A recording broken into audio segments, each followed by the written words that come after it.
But it's a movie. It's by David Ayer, the director of Suicide Squad, the writer of Training Day, and it's a movie. It's called The Tax Collector. It takes place in Los Angeles. It's about these two guys who are affiliated with the cartel, like one of the cartel groups. And they're basically tax collectors for their cartel group, and then it's the typical like things go wrong, they're on the run, everybody dies, main guy lives by getting revenge type movie. It had an interesting concept, and it was cool because David Ayer used a lot of like local Los Angeles actors, everybody but Shia LaBeouf, who was like the co-star. He was the and this is part of the controversy. A lot of people accuse David Ayer and Shia LaBeouf of kind of making Shia and brown face because he is running with other Mexican characters, and he has he does a lot of that type of stuff. People are like, why do you have this white guy being this character? They never. I mean, he's clearly supposed to be white because Shia LaBeouf, you can't really hide that he's white. But a lot of people believe, and I think that the reason they put him in there is David Ayer is also white, but he also grew up around a lot of what's depicted in the movie. So it's basically Shia LaBeouf is a representation or a stand-in for the director, essentially, of like what he grew up in. Shia LaBeouf is problematic in the movie because he's appropriating culture, and he's probably the worst part. The other actors are actually really, really good. The script is just really, really bad, but the actors are good. I liked them. The movie's also really short. It's just 90 minutes. That's perfect. That's good. No, not for this type of movie. The scope of what they're trying to go for in terms of he tried to put in this whole thing of developing these characters and the whole arc and everything. And it just didn't work because it's only 90 minutes. If it was just the action and that's all they wanted, it would have been perfect. But he put in these first 40 minutes of trying to develop the characters and this whole story and everything. It's just like doesn't work. Interesting. And it to me it really came off as David Ayer before he became a director, he was a famous screenwriter. His most famous thing being Training Day.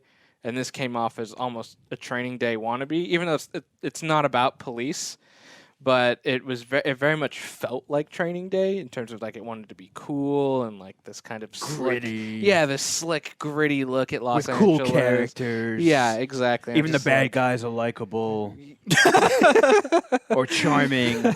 Yeah, sure. Sociopaths. Yeah. Well, yeah, charming sociopaths. Yeah. I had an interview actually recently with a sociopath. What? The for my other gig that I do, one of the Oh, right. one of the brothers. Can you drop that? Yeah. I mean, it's no secret here. I obviously work over at Yahoo Sports.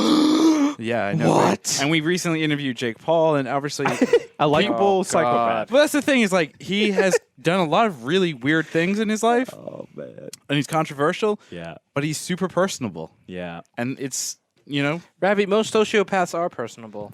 That's the thing. So it's not to get too off topic here, but the psychology on this podcast. Yeah. My God, he's crazy. The psychology of sociopaths is very interesting. Like they master how to blend in the art of camouflage because then they're so weird. So it actually, in a creepy way, makes sense that they would be likable because they've mastered the art of watching other people. Oh, I need to do this, this, and this to be liked, and they master it. Huh. So, or at least some of them do. Not everyone, obviously. Almost like acting. Yes. But ultimately, this movie Actors are psychopaths. While filled with interesting cameos, like George Lopez was the uncle who like kind of helped lead this cartel people. Spoiler alert: he gets beheaded in the movie. Not George Lopez. George Lopez? You don't even see it happen. You just see his head in a cooler. What the fuck? So man. George Are you sure this is a bad George movie? Lopez is in there. Yes, it is. George Lopez was in there. Jimmy Smits was in there, who plays Bail Organa. Jimmy Smits? Yeah, And you're saying this movie's bad? You have Jimmy Smits and George Lopez, and the movie's bad? Yeah, Jimmy Smits is barely in it, and it turns out at the end of the movie, like, he's the main character's dad from prison. He's like, I'm sorry you had to go through all this, because the main character's wife dies, like all his friends get This is killed. a sad movie. And then he calls him the wizard, right? He's the head of the cartel, and he's like, why are you saying this to me? And he's like, Dad. And we're like, oh my God. But you find that at the end of the movie? Yeah, but it's very obvious, right? And then he's like, I'm sorry you had to go through this. He's like, but now I can trust you. I was like, Wait, so it sounds like it's set up for a sequel.